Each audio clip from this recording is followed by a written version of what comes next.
Personne ne m'a pris à part dans la réserve d'un hypermarché. Personne ne m'a glissé de documents confidentiels sous une porte. Ce que vous allez entendre ne vient pas d'une fuite, et c'est précisément ce qui devrait vous inquiéter. Tout est public. Tout est publié, noir sur blanc, par l'INSEE, par France Agrimaire, par l'Institut de l'élevage, par les interprofessions elles-mêmes, dans des notes de conjoncture que n'importe qui peut télécharger gratuitement. Des centaines de pages de chiffres, de courbes et de cotations que presque personne ne prend le temps de lire. Je les ai lues, toutes. Et ce qu'elles racontent, mises bout à bout, ne ressemble à rien de ce qu'on entend au journal de 20 heures. 8 aliments que vous achetez peut-être chaque semaine, machinalement, sans même regarder l'étiquette, sont entrés dans une zone de turbulence dont la plupart des Français n'ont pas encore pris la mesure. Pas 8 produits de luxe, pas 8 curiosités d'épicerie fine. 8 produits du quotidien, du caddie ordinaire, du petit déjeuner et du dîner de semaine, nous allons les passer en revue, du numéro 8 au numéro 1, et à chaque étage, je vous montrerai le mécanisme qui travaille en coulisses, parce que c'est le mécanisme qui compte bien plus que le prix du jour. Et le numéro 1 n'est ni le café, ni la viande, ni l'huile d'olive. C'est le produit le plus banal, le plus modeste, le plus invisible de tout le magasin. Celui dont tout le monde croit connaître le prix et dont presque personne ne comprend la fragilité. Vous comprendrez pourquoi en arrivant au bout. Allons-y. Numéro 8, le beurre. La plupart des gens lisent ce mot et passent leur chemin. C'est exactement le problème. Personne ne surveille le cours du beurre. Personne ne suit ses cotations industrielles. Personne n'en parle à la radio. Et pourtant, ce produit vient de vivre l'une des trajectoires les plus violentes de toute l'alimentation européenne. En 2025, le beurre industriel s'est échangé pendant plus de 9 mois au-dessus de 7 000 € la tonne. 7 000 €. Un plateau presque inédit dans l'histoire de la filière. Puis, en quelques semaines, le retournement. Le cours a décroché de 1 000 € la tonne en 1 mois et demi, avant de poursuivre sa chute et de se stabiliser autour de 4 300 € au printemps 2026, selon les économistes de l'interprofession laitière. Divisé presque par 2 depuis le sommet. Alors posez-vous la question la plus simple du monde. Avez-vous vu votre plaquette de beurre baisser de moitié ? L'avez-vous même vu baisser tout court ? Non. Sur les dernières années, les produits laitiers en rayon ont accumulé des hausses de l'ordre de 25 à 30%. Et ils redescendent à peine quand ils redescendent. Voici le premier mécanisme de cette enquête, et vous allez le retrouver presque à chaque étage de ce classement. Les prix montent comme une fusée et redescendent comme une plume. Les contrats sont signés des mois à l'avance. Les négociations commerciales annuelles entre industriels et grande distribution se bouclent en début d'année et figent les tarifs pour des mois. Et entre le cours mondial et votre ticket de caisse, chaque intermédiaire amortit la baisse et répercute la hausse. Ajoutez à cela 2 détails que peu de gens connaissent. Premier détail, la France consomme plus de beurre qu'elle n'en produit. Et le lait collecté et transformé sur notre sol ne couvre qu'environ 2/3 de la demande nationale. Le pays du beurre est un pays importateur de beurre. Deuxième détail, pendant que le beurre chutait, la poudre de lait écrémée, elle, remontait vers 2 900 € la tonne. Un niveau qu'elle n'avait plus atteint depuis 4 ans. La matière grasse baisse, la protéine monte et la facture globale, elle, ne bouge presque pas. Et depuis le mois de mars 3 temps de monde, l'indice des charges des élevages laitiers repart à la hausse, tiré par l'énergie et les engrais. Retenez ce mécanisme de la fusée et de la plume, il revient tout de suite. Numéro 7, le lait. Voici le paradoxe le plus troublant de tout le rayon frais.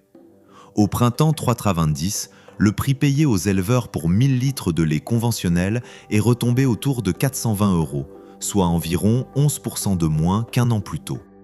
Les experts de la filière parlent déjà de la fin symbolique du lait à 500 € les 1000 litres, ce seuil que les producteurs avaient mis des années à atteindre. La collecte, elle, est abondante, presque trop. Plus 5% sur le début d'année en France, avec une courbe atypique, un pic très précoce dès le mois de mars et une production dynamique dans tous les grands bassins exportateurs du monde, en Nouvelle-Zélande comme aux États-Unis ou dans le reste de l'Europe. Du lait moins cher à la ferme, du lait en grande quantité partout. Logiquement, la brique devrait baisser dans votre magasin. Elle ne baisse pas, ou à peine. Pourquoi ? Parce que le prix que vous payez n'est pas fixé dans l'étable. Il est fixé au bout de la chaîne, par le distributeur. Et plus un produit est transformé, un yaourt aux fruits, un dessert lacté, une crème aromatisée, plus la part du lait dans son prix devient minuscule, noyée sous l'emballage, l'énergie, la logistique, le marketing et la marge. Résultat, un effet de ciseau invisible qui coupe des deux côtés à la fois. D'un côté, des éleveurs qui voient le prix de leur lait reculer et dont environ un quart des exploitations restent dans une situation financière tendue malgré une bonne année 2025. De l'autre, des consommateurs qui ne voient jamais la couleur de la baisse. Entre les deux, une chaîne entière qui absorbe la différence. Et au-dessus de tout cela plane la même ombre que pour le beurre. Les analystes de la filière citent nommément le carburant agricole, les engrais et le plastique d'emballage parmi les charges reparties à la hausse depuis le début du conflit au Proche-Orient. Si l'énergie repart durablement, c'est toute la chaîne du froid, du temps calé au rayon frais qui renchérit d'un seul mouvement. Numéro 6. Le poulet. Quand la viande rouge devient trop chère, les familles glissent vers le poulet. C'est le réflexe de toujours, la soupape de sécurité du budget alimentaire, le repli naturel de millions de foyers. Et c'est exactement pour cela que ce qui suit mérite plus d'attention qu'il n'en reçoit. La consommation de volaille progresse en France depuis des années, sans interruption, portée par son prix, sa simplicité, son image. La production française augmente aussi, de l'ordre de 3 à 4% par an. Et pourtant, elle ne suffit pas à suivre la demande. L'écart chaque année est comblé par l'importation. Autrement dit, la soupape de sécurité du budget des Français dépend elle-même, en partie, de l'extérieur. Voilà pour la structure. Maintenant, le risque qui plane au-dessus. La grippe aviaire n'est plus un accident sanitaire, c'est devenu un paramètre permanent du système alimentaire mondial. Le virus H5N1 est désormais installé de façon durable dans la faune sauvage, ce qui signifie qu'il revient chaque hiver avec les migrations, avec une intensité variable, mais une régularité de métronome. L'hiver 2025-2026 a encore vu des foyers se déclarer sur plusieurs continents à la fois. En Inde, plus de 80 000 oiseaux détruits en quelques semaines. Aux États-Unis, plus de 140 000 poulets éliminés dans une seule exploitation. En Europe, des mesures de confinement des élevages imposées dans plusieurs régions à risque. Chaque foyer, ce sont des abattages massifs et une offre qui se contracte en quelques semaines, bien plus vite que n'importe quelle capacité de production ne peut se reconstruire. Et plus le virus circule longtemps, sur plus d'espèces, plus il accumule de mutations, ce qui explique pourquoi les marchés mondiaux ont cessé de le traiter comme un bruit de fond. Voici la phrase à retenir de ce 6e étage. Sous le poulet, il n'y a rien. C'est le plancher des protéines carnées. Quand le plancher se met à monter, il n'existe pas d'étage inférieur ou descendre. Tout le monde le sent passer. Numéro 5. Le steak haché. Plus de la moitié de la viande de bœuf vendue en grande surface part sous cette forme. Entre 10 et 14 € le kilo selon les enseignes et les qualités. C'est le cœur du caddie français, le plat du mercredi soir, la base de la bolognaise familiale. Et derrière ce produit d'apparence immuable se cache le chiffre le plus lourd de toute cette enquête. En 5 ans, le cheptel bovin français a perdu plus de 10% de ses effectifs. 423 000 vaches allaitantes et 341 000 vaches laitières ont disparu des prairies. Sur 7 ans, c'est environ 1 million de vaches en moins, sur un troupeau d'environ 7 millions de têtes. Les spécialistes ont un mot pour cela, la décapitalisation. Le mot est bien choisi car ce troupeau est littéralement un capital. Le cheptel femelle français représente plus de 17 milliards d'euros et génère chaque année un produit commercial d'une vingtaine de milliards. Chaque vache qui disparaît, ce n'est pas un animal de moins, c'est du capital productif qui s'efface durablement du territoire. Les causes s'additionnent. Des éleveurs qui partent à la retraite sans trouver de repreneurs année après année, et depuis 2023, des maladies transmises par les insectes, la fièvre catarrhale ovine dans ses différentes formes, la maladie hémorragique épizootique, qui perturbe la reproduction des troupeaux, retarde l'évélage et amplifie les réformes précoces.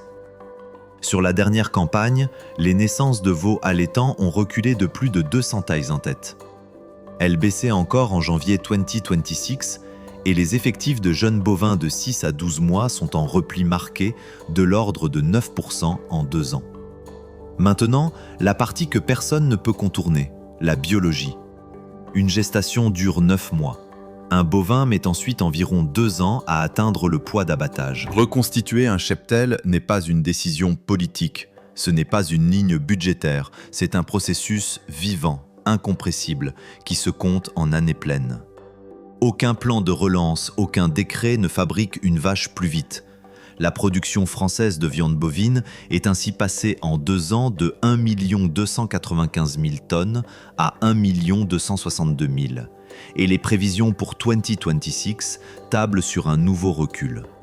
L'Institut de l'élevage projette que, si les courbes se prolongent, le troupeau pourrait encore perdre près d'1 demi-million de vaches allaitantes d'ici 2030 et retomber à un niveau comparable à celui de l'année 1900.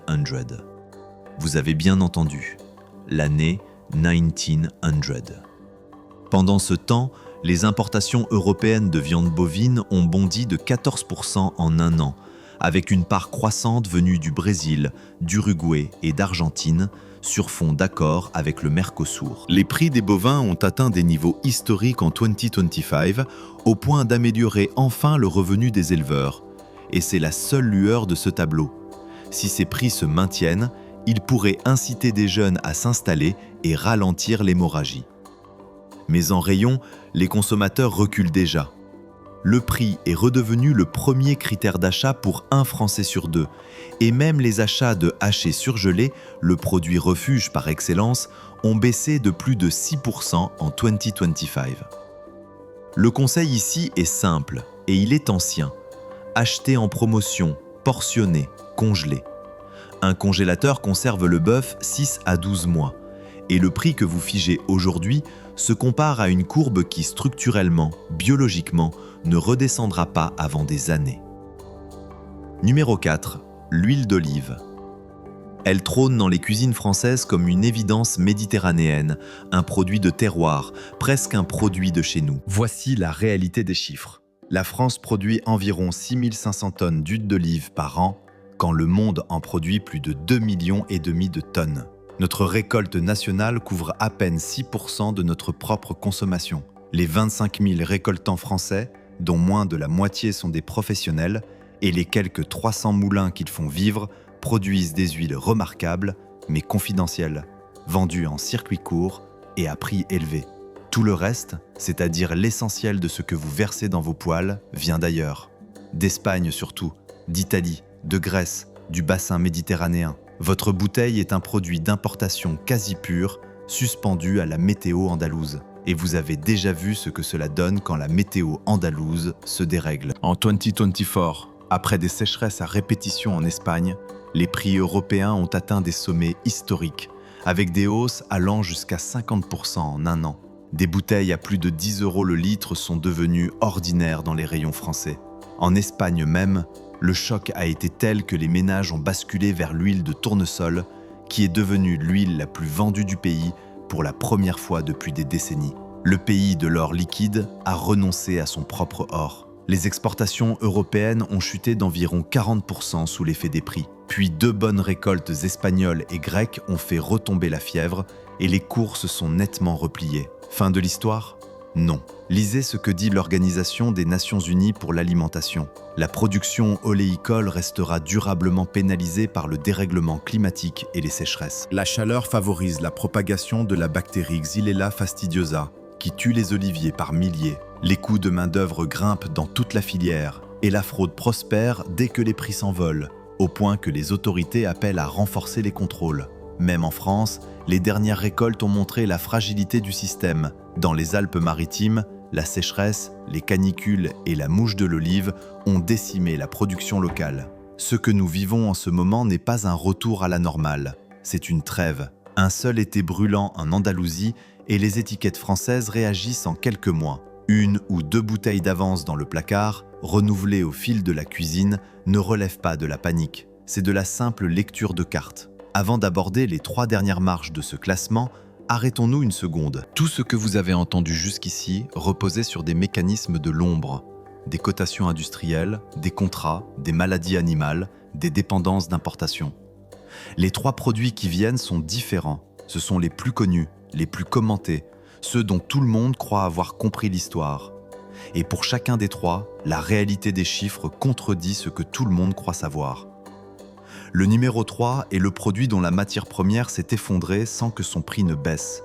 Le numéro 2 est le produit dont la hausse est peut-être devant nous et non derrière. Et le numéro 1, celui que j'ai annoncé au tout début, est le produit dont le prix de crise est revenu sans qu'il y ait de crise visible. Restez avec moi. Numéro 3, le chocolat. Accrochez-vous, car c'est l'histoire la plus contre-intuitive de tout ce classement. Pendant des décennies, la tonne de cacao s'est échangée tranquillement entre 2 et 3 000 $. Puis, à partir de l'été 2023, tout s'est déréglé. Des pluies torrentielles suivies d'une sécheresse en Afrique de l'Ouest, des plantations vieillissantes menées en monoculture, des maladies du cacaoyer, le swollen shoot, la pourriture brune, qui se propagent dans les vergers affaiblis. La récolte mondiale accuse d'abord un déficit d'environ 12%, et jusqu'à 30% en fin de campagne pour le Ghana et la Côte d'Ivoire, les 2 géants qui concentrent l'essentiel de la production planétaire. La production mondiale de fèves finit par chuter de 14% en une année, à 4 300 000 tonnes, et le cours explose, plus de 10 000 $ la tonne, avec un pic au-delà de 12 000 fin 2024, du jamais vu. Les industriels répercutent. Un grand chocolatier suisse augmente ses prix de 16% au premier semestre 2025, après une hausse cumulée de 35% sur les 4 années précédentes. Son concurrent américain annonce une hausse d'environ 20%. Et puis, retournement spectaculaire. Au printemps 2026, la tonne de cacao est retombée sous les 4 000 $, une chute de près de 70% depuis des sommets en 18 mois. Le marché s'est si brutalement inversé que la Côte d'Ivoire s'est retrouvée en début d'année avec près de 200 000 tonnes de cacao invendues, coincée entre le prix garanti qu'elle verse à ses planteurs, porté à un niveau record, et des cours mondiaux repassés en dessous. Alors question, le chocolat a-t-il baissé dans votre magasin ? Non. Attack 2026, l'association UFC Que Choisir, a calculé que les chocolats coûtaient encore 4% de plus qu'un an plus tôt, et 36% de plus qu'en 2022. Depuis le début de la crise, les prix en rayon ont gonflé de 40 à 100% selon les produits. Voilà le mécanisme de la fusée et de la plume en version géante. Les chocolatiers achètent leurs matières premières 9 à 12 mois à l'avance par des contrats de couverture. Le chocolat que vous avez mangé à Pâques 2026 a été payé au prix du sommet. Les distributeurs réclament aujourd'hui des baisses de tarifs à leurs fournisseurs, les fabricants les refusent et le consommateur regarde le bras de fer depuis le rayon. La détente arrivera avec des mois de retard à mesure que les anciennes couvertures s'épuisent et les premiers signaux apparaissent déjà chez les grands transformateurs, dont la composante prix commence à s'inverser. En attendant, un détail du relevé de Que Choisir mérite d'être encadré en rouge. Les grandes marques nationales ont augmenté d'environ 5%, quand les marques de distributeurs, elles, sont restées stables. Même rayon, même cacao, 2 trajectoires. Parfois, l'information la plus rentable de l'année tient en une seule ligne. Numéro 2, le café. 80% des Français en boivent chaque jour. Et chaque jour, sans le savoir, ils financent la plus forte flambée de cette matière première depuis des décennies. Depuis janvier 2 Secret 20h, le cours de l'Arabica a gagné environ 190%, celui du Robusta plus de 104%. L'indicateur composite de la filière est passé de 188 minutes le kilo début 2 Secret 20h à plus de 150 € au printemps 2 Secret 20h. En rayon, la traduction est brutale. Le paquet de 500 grammes est passé d'environ 6,80 € en 2022 à plus de 10,50 € en 2025, soit 37% de hausse en 3 ans, et certaines références ont pris 46% en une seule année. Les causes s'empilent comme les étages d'une fusée. Premier étage, le climat. Le Brésil, qui produit à lui seul un tiers du café mondial, enchaîne les sécheresses et les épisodes de gel. Le Vietnam, premier producteur mondial de Robusta, a été frappé par des typhons et des inondations qui ont ravagé des plantations entières. Et à plus long terme, Les agronomes préviennent que le réchauffement va réduire les zones propices à l'arabica, poussant la production vers d'autres altitudes ou vers davantage de robusta. Deuxième étage, La finance. Le café est devenu un actif spéculatif comme un autre, et les fonds massivement présents sur les marchés à terme amplifient chaque secousse, à la hausse comme à la baisse. Troisième étage, la logistique. La crise en mer Rouge a contraint les navires à des détours qui allongent certains trajets de 20 jours et ont multiplié les coûts de transport. Quatrième étage, la réglementation. L'Union européenne, qui représente près d'un tiers du marché mondial du café, durcit ses exigences sur la traçabilité des importations. À la mi-2026, malgré les espoirs d'accalmie, les cours affichaient encore près de 18% de hausse sur un an. Il existe un scénario d'apaisement. Si la récolte brésilienne de Robusta tient ses promesses et vient rééquilibrer l'offre mondiale. mais il existe aussi L'autre scénario, celui que des torréfacteurs français décrivent ouvertement. Au fil du renouvellement des contrats d'approvisionnement, les prix en rayon pourraient, dans le pire des cas, doubler d'ici la fin de l'année. Pendant ce temps, les Français ont déjà commencé à s'adapter sans attendre les analystes. Les ventes de café en grains ont bondi de plus de 20% en valeur en 2025, signe d'une chasse à la qualité et au juste prix. Le café se conserve des mois dans un emballage scellé, à l'abri de la lumière. Chaque promotion est une fenêtre. Ce n'est pas du stockage de crise, c'est de l'arithmétique. Et nous voilà au numéro 1. Pas le café, pas le bœuf, pas l'huile d'olive. L'œuf. Le produit le plus banal, le plus régulier, le plus invisible de tout le magasin. La protéine du budget serré, celle des fins de mois, celle vers laquelle tout le monde se replie, tout le reste augmente. Le produit dont le prix semble gravé dans le marbre depuis toujours. Voici ce que disent des cotations professionnelles, celles que seuls les acheteurs de la grande distribution consultent. En mars 2026, le prix des œufs calibrés français a atteint 15,90 € les 100 œufs. Ce chiffre ne vous dit rien. Il devrait. C'est très exactement le niveau de février 2023, au plus fort de la pire crise de grippe aviaire que la filière française ait jamais traversée, quand des millions de poules manquaient à l'appel. Sauf que cette fois, il n'y a pas eu d'hécatombe dans les élevages français. Le prix de crise est revenu sans la crise. Comment est-ce possible ? Parce que 3 mécanismes silencieux se sont superposés et qu'aucun des 3, pris isolément, n'aurait fait la moindre une de journal. Premier mécanisme, la grippe aviaire a bel et bien frappé cet hiver, mais chez nos voisins. La Pologne, d'ordinaire grand exportateur, a manqué d'œufs au point d'en acheter en Allemagne à contre-courant de tous les flux habituels.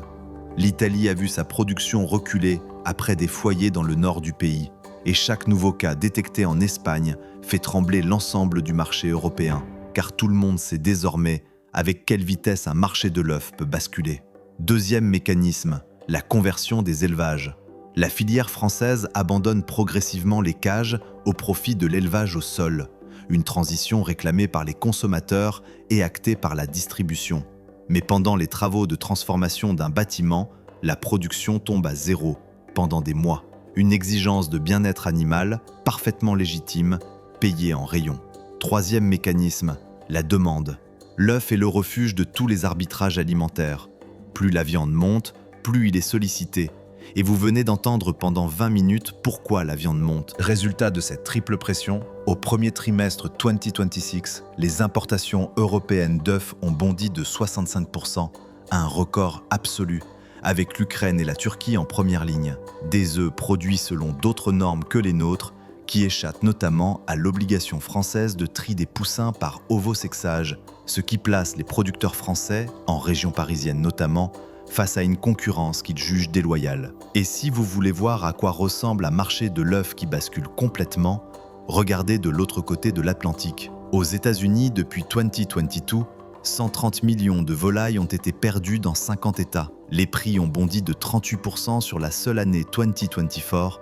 La douzaine a dépassé par moment 9 $ en Californie et le pays s'est résolu à accélérer sur la vaccination. La France n'en est pas là et rien ne dit qu'elle y sera. Mais la direction, elle, est écrite dans les cotations. Et le produit que tout le monde croyait immunisé est précisément celui que personne ne surveillait. Prenez maintenant du recul. Ces 8 aliments ne racontent pas 8 histoires séparées. Ils racontent 3 forces. 3 lames de fond qui atterrissent en même temps sur le même ticket de caisse. La première, c'est l'énergie. Depuis l'embrasement au Proche-Orient en février 2026, le baril s'est installé autour de 100 $ et l'INSEE a mesuré au printemps des prix de l'énergie en hausse de plus de 14% sur un an, avec des produits pétroliers à plus de 30%. Chaque kilomètre réfrigéré entre un abattoir et un rayon, chaque serre chauffée, chaque tracteur, chaque sac d'engrais, chaque emballage plastique en porte la trace. L'accalmie observée au début de l'été reste suspendue à la géopolitique et personne, absolument personne,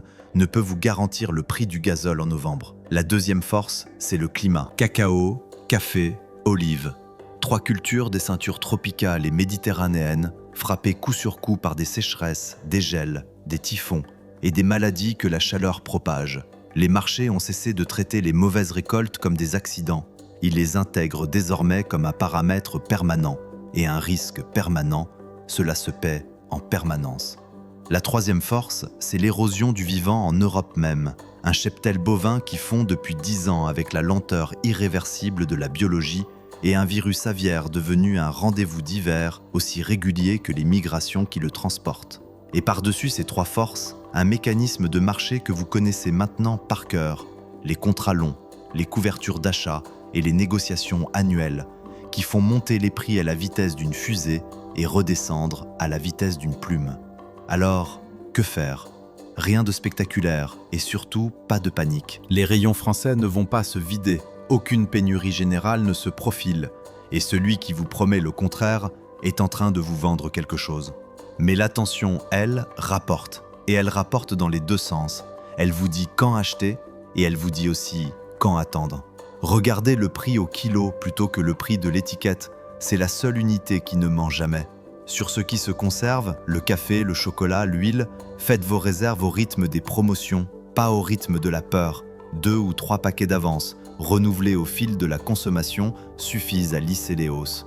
Sur la viande, achetez les gros conditionnements en promotion, portionnés, et donnez le premier rôle à votre congélateur. 6 à 12 mois de conservation, c'est 6 à 12 mois de prix figé. Comparez systématiquement les marques de distributeurs aux grandes marques. Sur le chocolat, cette année, l'écart n'a jamais autant travaillé en votre faveur. Préférez le produit brut au produit transformé, car chaque étape de transformation est un étage de coût qui ne redescend jamais. Et gardez en tête que certaines baisses finiront par arriver. Sur le chocolat, quand les vieux contrats expireront, sur l'huile d'olive, tant que la trêve climatique tiendra.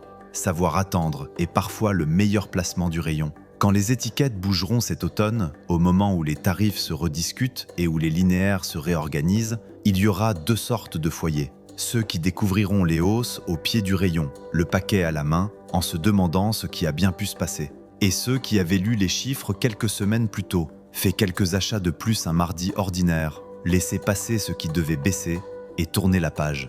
Les seconds n'auront pas eu de chance. Ils auront simplement prêté attention un peu plus tôt que les autres. Et maintenant, vous en